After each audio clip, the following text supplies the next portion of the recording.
Hello everyone, welcome to Ninestar academy. देखिए, आज के इस वीडियो में मैं आप लोगों को एक ऐसे टॉपिक के बारे में बात करने वाला हूं जो शायद बहुत सारे पेरेंट्स के मन में चल रहा होगा या फिर बहुत सारे स्टूडेंट हैं जो इस चीज़ को फेस कर रहे होंगे।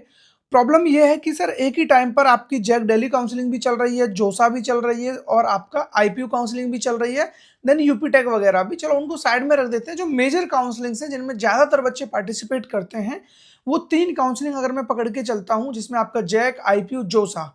तो इन तीनों काउंसलिंग को कैसे मैनेज करना है ताकि हमारा पैसा कहीं भी ना फंसे, प्रॉपर हमारा जो अमाउंट है, जो भी हम एज ए सीट एक्सेप्टेंस फी पे करने वाले हैं, वो हमारा सेफ रहे। क्योंकि आपको पता है जोसा काउंसलिंग के अंदर जब अभी तो आपने कोई पेमेंट नहीं की है, लेकिन जब आपको सीट अलॉट हो रही होगी उस टाइम पे आपको लगभग 30 या 35,000 रुपीज पे करना होगा। SC ST वाले बच्चों को भी यहाँ पर 15,000 या 20,000 के अराउंड अमाउंट पे करना रहेगा।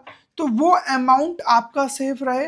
अगर आपको जैक दिल्ली के अंदर कॉलेज अलॉट हो रहा है, वहाँ पर आपको जो भी ब्रांच वगैरह है सीट मिल जा रही है, उस कंडीशन में आपको 95,000 रुपीज़ पे करने हैं। और वो बहुत ज़्यादा दूर नहीं है टाइम। 15 को अलॉटमेंट आ जाएगा, 17 को रिपोर्टिंग है। रिपोर्टिंग से पहले पहले 15 टू 17, या जिन बच्चों का 18 को है तो 15 टू 17, जिनको 19 का रिपोर्टिंग है 15 टू 18। ओवरऑल आपको रिपोर्टिंग से पहले पहले अपनी जो फीस है उसको सबमिट करना है। तो दो जगह पैसा फंस गया। उसके अलावा तीसरी जगह अभी आपका आईपीयू रेडी हो रहा है। आईपीयू का जैसे ही अलॉटमेंट आएगा, अभी तो चलो इन्होंने नोटिस नहीं निकाला है अलॉटमेंट कब आने वाला है, चॉइस फिलिंग का शेड्यूल आ रखा है, 17 तक चॉइस फिलिंग करा रहे हैं। चलो इसको एक वीक के लिए और एक्सटेंड कर देंगे, तो लगभग आपका अभी यहाँ 17 को कर रहे हैं ना, तो मान लो 20 या 24 तक लेके चले जाते हैं, तो अल्टीमेटली यहाँ पर भी सीट अलॉट होना ही है, तो वहाँ 96,000 पे करना है।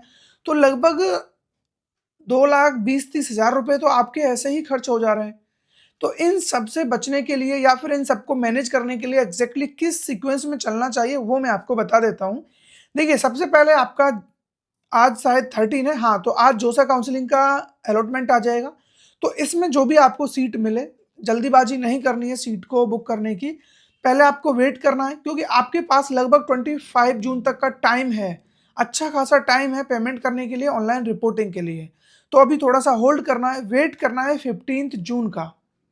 15 जून को आपको अलॉटमेंट आएगा किसका, जैक दिल्ली काउंसलिंग का। तो जब जैक दिल्ली काउंसलिंग का अलॉटमेंट आएगा, अगर उसके अंदर आपको सीट अलॉट होती है और आपको लगता है कि नहीं मेरे को तो अब जैक दिल्ली में ही रहना है, तो फिर आपको वहां पर 95,000 फर्स्ट टाइम पेमेंट करनी है। अभी जोसा में पेमेंट नहीं की है, फर्स्ट टाइम पेमेंट करेंगे हम जैक दिल्ली के अंदर, जो कि 95,000 होने वाली है। वो पेमेंट करने के बाद, जब आपकी वो पेमेंट हो जाएगी, उसके बाद फिर आपके पास आएगा आईपीयू का अलॉटमेंट। ठीक है, अब इतना आपको पता है कि जो आपकी रिपोर्टिंग है वो नेक्स्ट डे स्टार्ट हो जाएगी 17 से। लगभग 15 को आ रहा है, 2 दिन बाद रिपोर्टिंग स्टार्ट है। रिपोर्टिंग वगैरह करके आइए। अगर आपको कहीं भी कोई प्रॉब्लम नहीं आती है, मान लो आपकी रिपोर्टिंग हो गई, सब कुछ प्रॉपर हो जाता है, अब आपको लगने लगा है कि हाँ जैक दिल्ली में सेटलमेंट हो चुका है। अब वो फ्लोटिंग तो एडवांस में है, अगर फ्लोट हो जाती है ब्रांच तो ठीक है, अदरवाइज अपना यही ठीक है मामला। तो उस कंडीशन में फिर आप जोसा काउंसलिंग को छोड़ दीजिए, क्योंकि जोसा में फिर आप अगर सीट को एक्सेप्ट करते हो, नो डाउट विड्रॉल अवेलेबल है, लेकिन 5,000 आपका डिडक्ट हो जाएगा। तो अगर हाँ आपको जैक दिल्ली में बात नहीं बन रही है, तो फिर चुपचाप से आप अपना जोसा में सीट को एक्सेप्ट करिए, सीट एक्सेप्टेंस फी पे करिए, और उसके अकॉर्डिंग फिर आप आगे मूव ऑन करिए। फिर बाद में आप विड्रॉल लेंगे, 5,000 कटेगा तो कटेगा। आईपीयू में सीट अलॉटमेंट होने का मतलब है कि अगर आपको जोसा और जैक में ढंग का नहीं मिल पा रहा है, तब आपको आईपीयू में सीट बुक करनी है, क्योंकि वहाँ पे 96,000 रुपीज़ आपको देने होंगे, और वो बड़ा अमाउंट है, और उसका विड्रॉल इतना ज़्यादा हेक्टिक है, मैं क्या बताऊँ आपको, कि बच्चे 8-8, 7-7 महीना चक्कर काटते हैं तब जाकर के विड्रॉल उनको अवेल हो पाता है।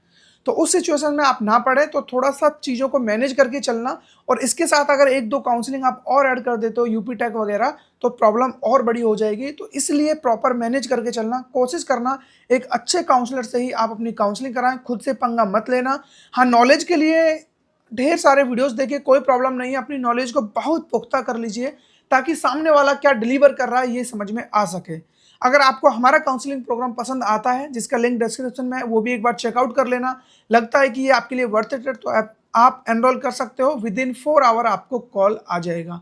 24/7 कॉल सपोर्ट प्रोवाइड करेंगे फॉर ऑल काउंसलिंग। ये प्रोग्राम होने वाला है, ठीक है, टिल स्पोर्ट राउंड हम आपको लेके चल रहे होते हैं, जब तक कि आप कॉलेज ज्वाइन नहीं कर लेते हो। बाकी नेक्स्ट वीडियो किस टॉपिक पर चाहिए कमेंट बॉक्स में जरूर बताना। Thank you.